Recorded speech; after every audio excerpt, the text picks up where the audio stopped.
আচ্ছা, তোমরা কি এটা মানো যে যখন আমরা যে জিনিসটা চাই সেটা কিন্তু তক্ষুনি পাই না? ওই যে কথাই বলে না, তুমি যতই চাওয়া পাওয়া করো না কেন, ভগবান একটা নির্দিষ্ট সময়ের জন্য সেটা লিখে রেখেছে। তার আগে আমরা যতই কাঠখড় পোড়াই না কেন, সেটা কিন্তু আমরা পাবো না। এই লাস্ট যে একাদশীটা ছিল, সেই একাদশীতে আমরা গেছিলাম এখানে একটা মন্দিরে, গণেশ মন্দির। সেখানে গিয়ে ভাবলাম একটু মনটাকে শান্ত করে আসি। আর মা বাবাও গেছে সোমনাথ, তো সেখানেও তো যেতে পারলাম না। ভগবান না চাইলে কেমন করে যাব বলো? ভগবান চাইনি জন্যই হয়তো যেতে পারিনি। যাই হোক, সেটা বড় কথা নয়, আমি এখানে চলে এসেছি। আর কথাই তো আছে, ভগবান সব জায়গাতেই আছে, শুধু আমাদের সেটা ভালো করে বুঝতে হবে। আচ্ছা দেখো তো, এই শাড়িটা পরে কেমন লাগছে? এটা বোনের বিয়ের সময় পরেছিলাম।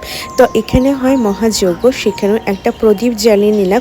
তো এইভাবে তো আজকে একটা সারাটা দিন কাটালাম। কেমন লাগলো তোমাদের মিনি ব্লগটা অবশ্যই কিন্তু কমেন্ট করে জানিও। চলো, দেখা হচ্ছে নেক্সট মিনি ব্লগে।